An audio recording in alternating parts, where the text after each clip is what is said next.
Hello friends. अब तक हम लोगों ने ये देख लिए हैं कि प्रोबेबिलिटी क्यों इम्पोर्टेंट है।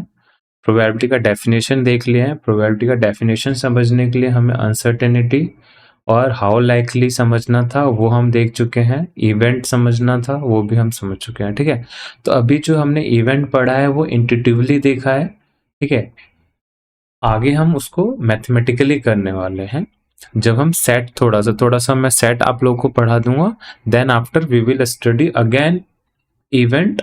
ओके, इवेंट को हम दोबारा पढ़ेंगे और कुछ क्वेश्चंस भी करेंगे, मतलब बुक से कुछ क्वेश्चन और कुछ कॉम्पिटिटिव एग्जाम के क्वेश्चंस मिल जाएंगे तो वो भी कर लेंगे। ठीक है, तो अब नेक्स्ट मैं आप लोगों को बताने वाला हूँ कि why probability of head is 1/2 और इसी के हेल्प से फिर आगे हमारी पूरी प्रोबेबिलिटी चलेगी। ठीक है, तो लेट्स सी। सो इसके बहुत सारे इंटरप्रिटेशन है, बट अभी हम ये 4 इंटरप्रिटेशन देखने वाले हैं। बेसिकली 3 ही देखेंगे और ये थोड़ा एडवांस है, इसको बाद में देखेंगे। तो एक एक करके करते हैं। ठीक है, इन पहले मैं बता देता हूँ वो क्या है, मैं तरीके क्या क्या हैं वो बता देता हूँ, फिर मैं बताऊंगा किस चीज़ को कौन सा बोलते हैं। ठीक है, नाम बाद में देंगे, पहले काम करके देखते हैं। Okay, so why probability of head is 1/2।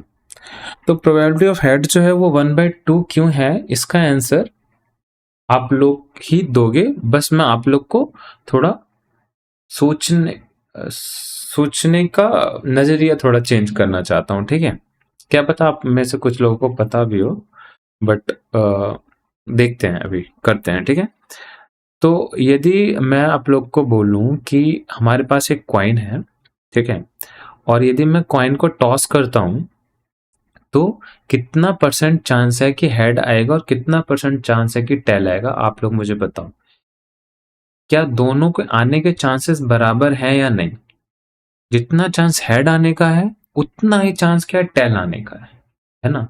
यदि हमारा कॉइन फेयर है, अनबाइज्ड है, मतलब बाइज्ड नहीं है, ठीक है, मतलब हमारा कॉइन बिल्कुल सही है, वो टेढ़ा मेढ़ा लंगड़ा जैसा कुछ है नहीं, ठीक है, तो उस केस में क्या होगा, हेड और टेल दोनों के आने के चांसेस क्या होंगे, बराबर होंगे। जितना चांस हेड आने का है उतना ही चांस क्या है, टेल भी आने का है। इसका मतलब दोनों के चांसेस बराबर हैं। यदि दोनों के चांसेस बराबर हैं तो हम यहाँ पे क्या लिखेंगे, probability of head is 1/2 and probability of tail is 1/2। इसलिए एग्जाम्पल 1 ये हम कर रहे हैं। ठीक है, यहाँ पे मान लो या तो हेड आ सकता है या तो टेल आ सकता है, क्योंकि दोनों के आने के चांसेस बराबर हैं तो इसलिए प्रोबेबिलिटी ऑफ हेड को लिखेंगे 1/2, प्रोबेबिलिटी ऑफ टेल को भी लिखेंगे 1/2। इसलिए probability of head equal to 1/2 होता है, ना कि फेवरेबल अपॉन टोटल।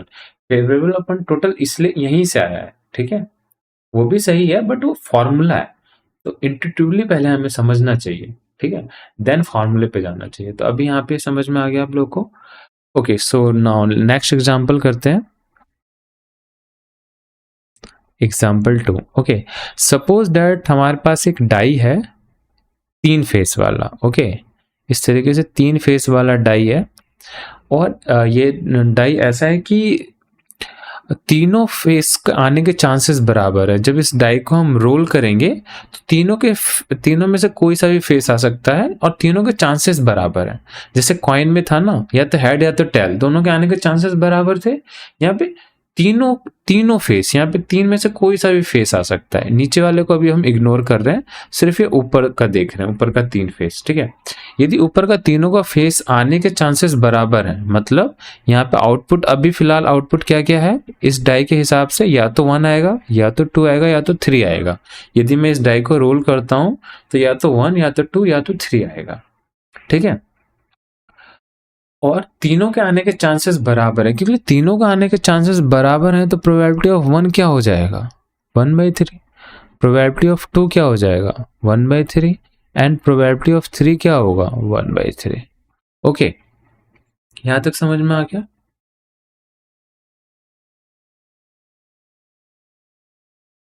सर मुझे यहाँ पे ये समझ में नहीं आया कि प्रोबेबिलिटी ऑफ 1 इक्वल टू हमने 1/2 क्यों नहीं लिखा, 1/3 क्यों लिख रहे हैं, 1/2 भी तो लिख सकते हैं।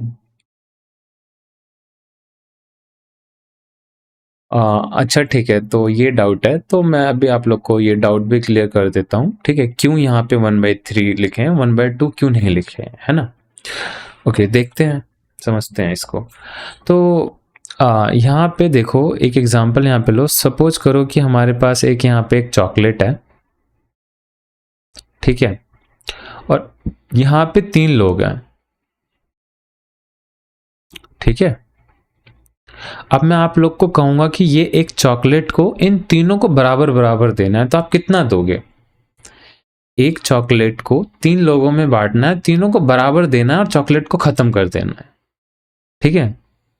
ये भी बात है कि चॉकलेट खत्म हो जाना चाहिए। तो आप क्या कहोगे कि 1/3, ठीक है? 1/3 मैं इस पूरे चॉकलेट का 1/3 पार्ट इसको दूंगा, एंड ये वाला पार्ट पूरे चॉकलेट का इसको दूंगा, और ये वाला इसको दूंगा, है ना? मतलब 1/3 पूरे चॉकलेट का 1/3 दोगे तीनों को, तो ही बराबर होगा, ठीक है? जब भी इस तरीके से हम एक पार्ट को बराबर में देते हैं, तो ये जो फ्रैक्शन है इन सबका सम जो होता है वो इक्वल टू 1 होता है। देखो यहाँ पे एक चीज और है, 1/3 + 1/3 इक्वल टू ये 1 हो जाएगा, ठीक है? इसलिए यहाँ पे क्योंकि तीनों के आने के चांसेस बराबर हैं, 1 का भी आने का चांस बराबर है, 2 को भी, 3 को भी, तो इसलिए इसका भी चांस कितना हो जाएगा? 1/3 1/3 1/3, तीनों को बराबर हो जाएगा, और इनका सम भी 1 होगा, ठीक है? एक एग्जाम्पल और कर लेते हैं, अच्छे से समझ में आ जाएगा, डाई वाला एग्जाम्पल अपना, ठीक है? अब हमारे पास डाई है, डाई पे वही 1 2 3 4 5 6 लिखा हुआ है, 5 6 6 इधर है, ठीक है? तो ये हमारे पास डाई है। अब डाई में क्या हो रहा है कि जब हम डाई को रोल कर रहे हैं, हमें साफ साफ फील आ रहा है, नहीं आ रहा कि 1, जितना चांस 1 आने का है उतना ही चांस 2 भी आने का है। यदि ऐसा बराबर चांस नहीं होता तो आप लोग फिर ये लेते नहीं ना डाई का एग्जाम्पल। तो क्योंकि यहाँ पे इन 6 का आने का चांसेस क्या है? बराबर है। क्या क्या आ सकता है? पहले पॉसिबल्स आउटकम लिख लो, प्रीवियस क्लास में मैंने बताया था। First we need to write all the possibles outcome, 1 2 3 4 5 6, okay? क्योंकि इन 6 का आने का चांस बराबर है, तो बताओ प्रोबेबिलिटी ऑफ 1 कितना होना चाहिए यहाँ पे, ठीक है? यदि यहाँ पे समझ में नहीं आ रहा तो इस चॉकलेट के एग्जाम्पल से समझ सकते हैं कि हमारे पास एक चॉकलेट है, ठीक है? और यहाँ पे हमारे पास 6 लोग हैं, ठीक है? अभी हमारे पास यहाँ पे 6 लोग हैं। अब मुझे इस चॉकलेट को 6 लोगों में डिवाइड करना है, तो मैं कितना फ्रैक्शन इसको दूंगा? 1/6 इसको दूंगा, ठीक है?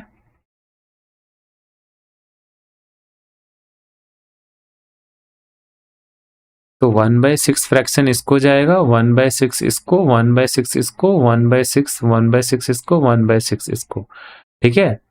तो ये इसको जाएगा 1/6 1/6 1/6 1/6, इसको भी 1/6 जाएगा, इसको भी 1/6, ठीक है? और इन सबका सम देखो 1 आ रहा है, ठीक है? इन सबको जब सम करेंगे तो इक्वल टू 1 आएगा। तो इस तरीके से हम देंगे। तो सेम लॉजिक यहाँ भी है, क्योंकि सबके आने के चांसेस बराबर हैं, तो इसलिए प्रोबेबिलिटी ऑफ 1 क्या हो जाएगा? 1/6। प्रोबेबिलिटी ऑफ 2 कितना हो जाएगा? 1/6। प्रोबेबिलिटी ऑफ 3 कितना हो जाएगा? 1/6। प्रोबेबिलिटी ऑफ 4 कितना होगा? 1/6। प्रोबेबिलिटी ऑफ 5 कितना होगा? 1/6। और प्रोबेबिलिटी ऑफ 6 कितना होगा? 1/6, ठीक है? इन सबका जब सम करेंगे तो इक्वल टू 1 आएगा, ठीक है? 1/6 + 1/6 + 1/6 + 1/6 + 1/6 इक्वल टू 6/6। यहाँ लिखता हूँ इक्वल टू 6/6 इक्वल टू 1, ठीक है? समझ में आया? यहाँ भी इन सबका सम कितना होगा? 1, 1/3 + 1/3 + 1/3 इक्वल टू 1। ये रूल जो है ये प्रोबेबिलिटी का नहीं है, ये तो मैं यहां से लेके आ रहा हूं, ठीक है? अब वही यहाँ पे प्रोबेबिलिटी में काम कर रहा है। ये आप लोग को छोटे क्लासेस में भी पढ़ाया जाता है, ये कि एक चीज को ऐसे फ्रैक्शन में हमें देना है, ठीक है। यहाँ भी ये हो रहा है, ठीक है। ओके, यहाँ तक अभी समझ में आ गया हमें कि यहाँ पे जो आउटकम है, जो पॉसिबल्स आउटकम है वो इक्वली लाइकली है, इक्वली लाइकली है, इसलिए प्रोबेबिलिटी ऐसा हुआ। यहाँ पे भी आउटकम क्या है, हेड और टेल में इक्वली लाइकली, इसलिए प्रोबेबिलिटी ऑफ हेड क्या हुआ, 1/2। ओके ओके, सो नेक्स्ट हम लोग अभी और भी एग्जाम्पल करेंगे। यहाँ पे मैंने एक खाली ब्लैंक रख रखा है, और भी एग्जाम्पल करेंगे, ठीक है। तो इस तरीके से प्रोबेबिलिटी ऑफ हेड को निकालने को ही हम क्या कहते हैं, क्लासिकल प्रोबेबिलिटी और थ्योरेटिकल प्रोबेबिलिटी, ठीक है।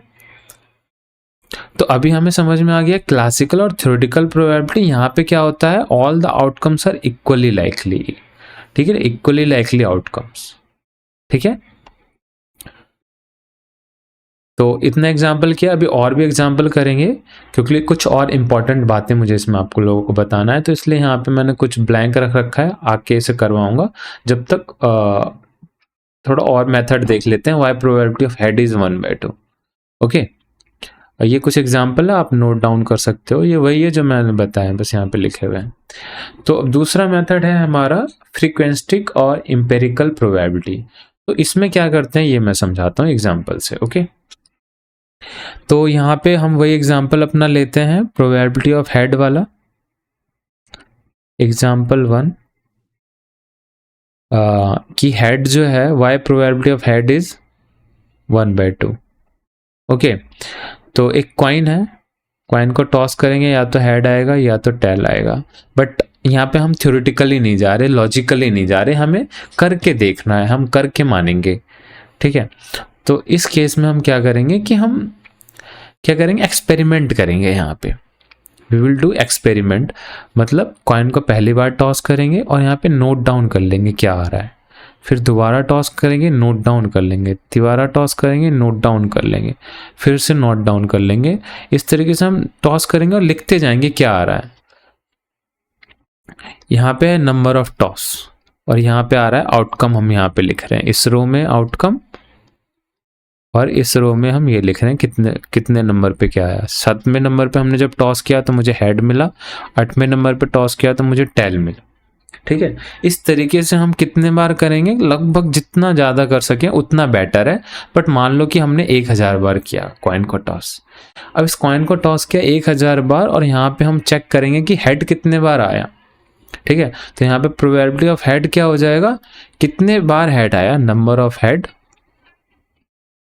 अपॉन टोटल, कितने बार हमने एक्सपेरिमेंट किया, टोटल नंबर ऑफ एक्सपेरिमेंट।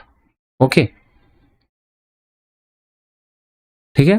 तो ये कितना आ जाएगा, मान लो 1000 बार हमने टॉस किया, और 1000 बार आप लोग करके भी देख सकते हो, और वहां पे नोट डाउन करना हेड कितना आया। सपोज करो मैंने 1000 बार किया और मेरा आया हेड 503 बार, और जो टोटल मैंने किया वो 1000 बार किया, तो इसलिए प्रोबेबिलिटी ऑफ हेड कितना हो जाएगा, अप्रोक्सीमेटली 1/2। तो इस मेथड को हम बोलते हैं क्या, फ्रीक्वेंस्टिक और एम्पिरिकल प्रोबेबिलिटी, ठीक है। और ये बात ना क्लास 10th के बुक में भी लिखा हुआ है। अब जब यहाँ पे क्लास 10th का बुक में जाओगे तो यहाँ पे लास्ट में आप लोग को मिलेगा लिखा हुआ, देखो स्टार्टिंग में भी लिखा हुआ है, ये रहा, ठीक है। ये क्लास 10th के बुक में एम्पिरिकल और ये थ्योरेटिकल प्रोबेबिलिटी, ये रहा ये, ठीक है। ये थ्योरेटिकल प्रोबेबिलिटी और एम्पिरिकल प्रोबेबिलिटी क्या है, चाहो तो इसको भी रीड कर सकते हो। ओके, तो अभी हमें समझ में आ गया क्लासिकल प्रोबेबिलिटी और एम्पिरिकल प्रोबेबिलिटी। क्लासिकल प्रोबेबिलिटी में क्या, हम लॉजिक से काम करते हैं, जहां पे लॉजिक लेकिन तभी काम करता है जब all the output are equally likely हो। ओके, तो इसी में हम ये समझ में आ गया। अब यदि इसी का जो दूसरा एग्जाम्पल यदि हम यहाँ पे करें, दूसरा एग्जाम्पल यदि मैं वो वाला करता हूँ 1 2 3 3 फेज डाई वाला, और यहाँ पे एक्सपेरिमेंट करके करूँगा, तो यहाँ भी वर्क करेगा ये, ठीक है। कैसे करेगा, मैं यहाँ पे इस डाई को रोल करूँगा और यहाँ पे मैं लिखता जाऊँगा। पहले बार मैंने रोल किया 1 आया, दूसरे बार किया फिर से 1 आया, तीसरे बार रोल किया इस डाई को 2 आया, चौथे बार रोल किया 3 आया, पाँचवें बार किया 1 आया। इस तरीके से मैं करता जाऊँगा, 5000 बार कर लूँगा एक्सपेरिमेंट, टॉस ये रोल कर लूँगा डाई को और लिखता जाऊँगा।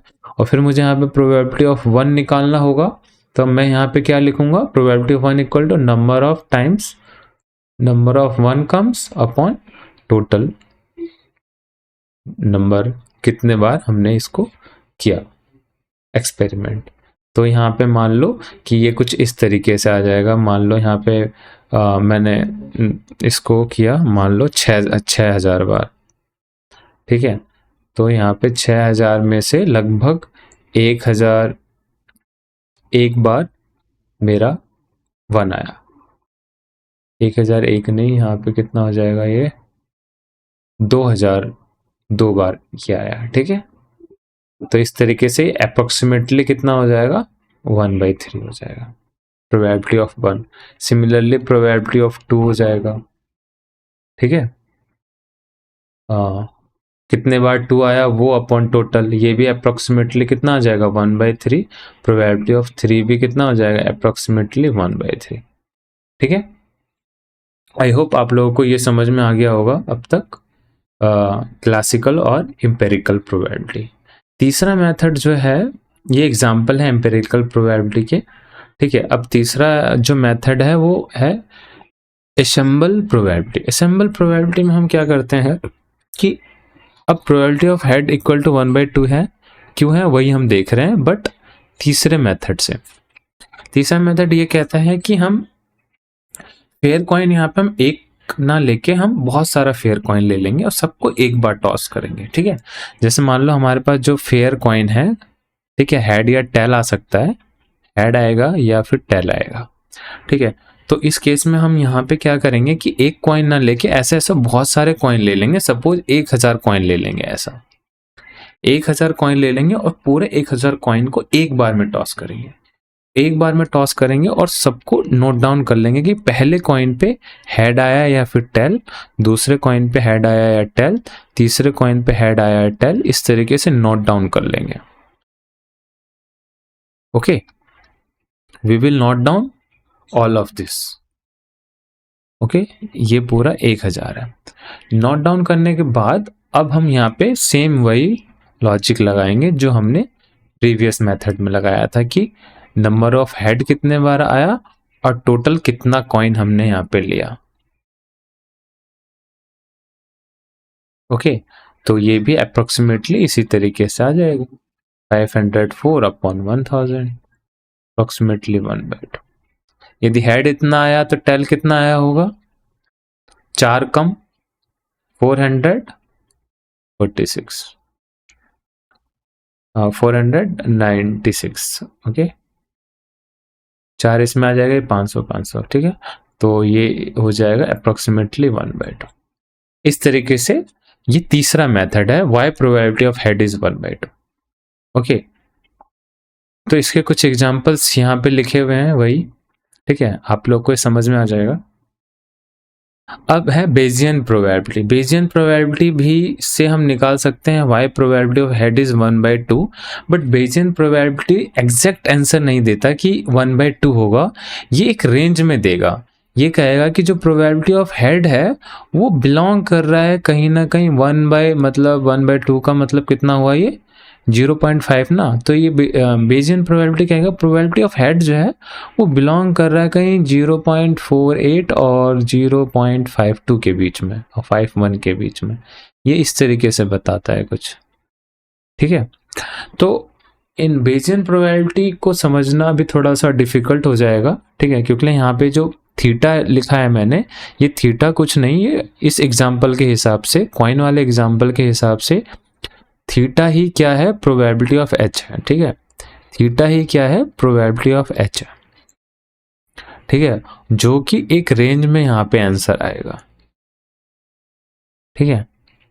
तो और ये थीटा जो है वो वेरिएबल की तरह काम करता है, जैसे हमारा एफ ऑफ एक्स फंक्शन होता है ना, और एक्स वेरिएबल की तरह काम करता है, उस तरीके से काम करता है। तो ये बेजियन प्रोबेबिलिटी मेथड से प्रोबेबिलिटी ऑफ एच जो है वो इस रेंज में होगा, 0.5 के आसपास होगा। ये पता लगाने के लिए हम क्या करेंगे, ये बेजियन प्रोबेबिलिटी पढ़ेंगे जब हमारा ये सब कंप्लीट हो जाएगा टॉपिक, ठीक है। जब हम फंडामेंटल ऑफ प्रोबेबिलिटी पढ़ लेंगे उसके बाद करेंगे, ठीक है, after completing the core probability topic like random variable, PMF, PDF, maxima, minima, then after we will study again, ठीक है।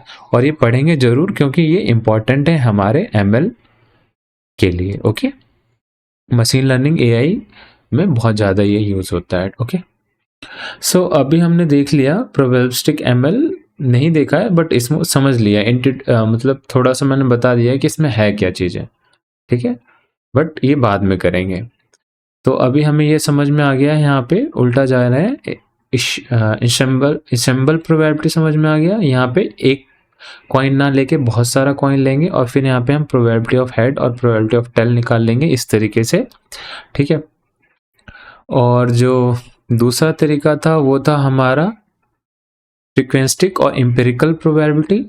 इसमें हम क्या करेंगे, बहुत बार कॉइन को टॉस करेंगे और फिर यहाँ पे हम निकालेंगे, जैसे ये वाला एग्जांपल मैंने बताया था कि कॉइन को हम बहुत बार टॉस करेंगे, एक बार, दो बार, इस तरीके से बहुत बार टॉस करेंगे और फिर ये देख लेंगे हेड कितने बार आया, टोटल कितने बार हमने टॉस किया।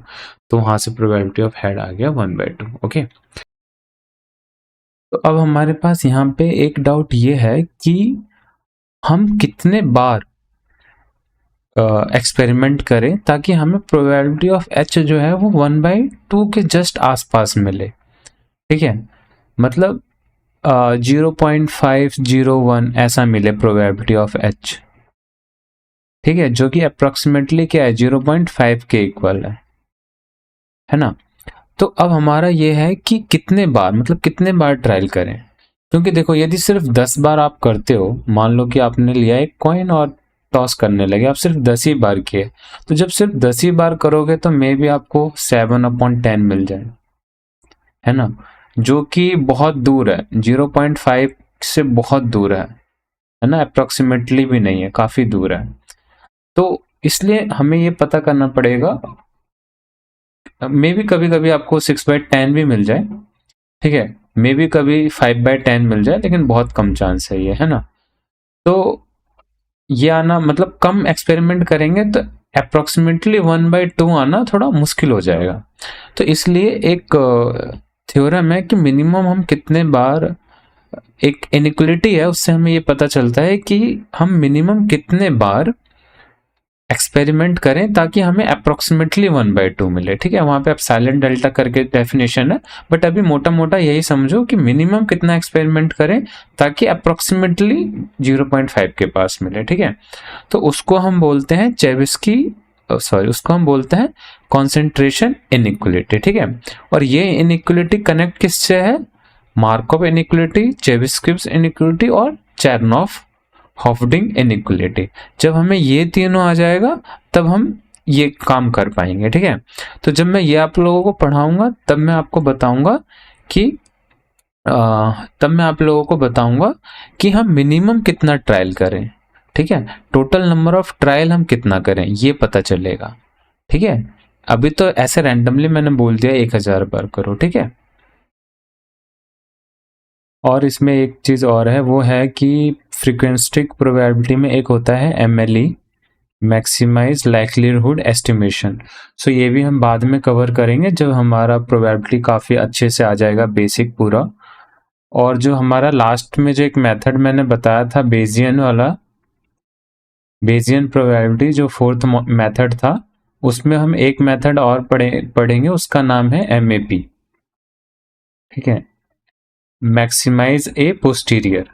तो ये हम नेक्स्ट पढ़ेंगे, अभी नहीं, मतलब काफ़ी टाइम बाद पढ़ेंगे जब हमारा प्रोबेबिलिटी काफ़ी अच्छे से आ जाएगा, क्योंकि इसका MAP और MLE में बहुत ज़्यादा यूज है मशीन लर्निंग में, ठीक है।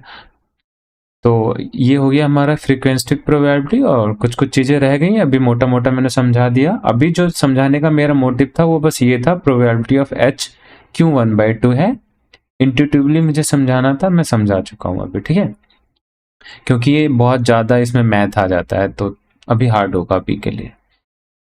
और जो हमारा फर्स्ट मेथड था वो था क्लासिकल थ्योरेटिकल प्रोबेबिलिटी। इन पहले मेथड में इसमें क्या होता है कि हम ये मान के चलते हैं कि जो भी आउटपुट है वो इक्वली लाइकली है। ऑल द पॉसिबल्स आउटकम यहाँ पे क्या होता है, इक्वली लाइकली होता है, इसलिए इस तरीके से हम उसको बराबर बराबर वेटेज दे देते हैं, ठीक है। तो ये हमारा था क्लासिकल प्रोबेबिलिटी।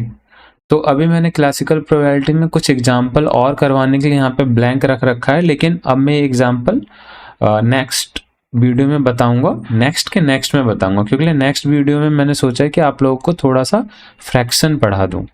क्योंकि एक बार आपको यदि फ्रैक्शन अच्छे से आ गया तो इसका मतलब आप समझो कि आपको क्लास 10th और 11 और 12th की पूरी प्रोबेबिलिटी आ गई, ठीक है। एक बार आपको ये आ गया तो आपको ये आ गया, ठीक है। मैं पूरा एकदम उसका जो जड़ है, उसका जो बिल्कुल रूट है, वहां से आपको समझाने की कोशिश करना चाह रहा हूँ।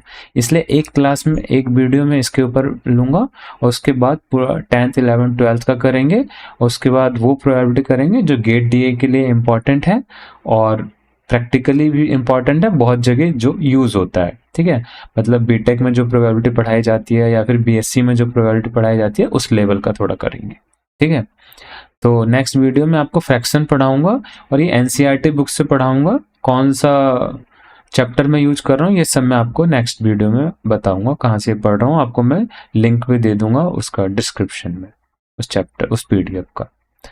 Okay, thank you for watching the video and जय हिंद, जय भारत।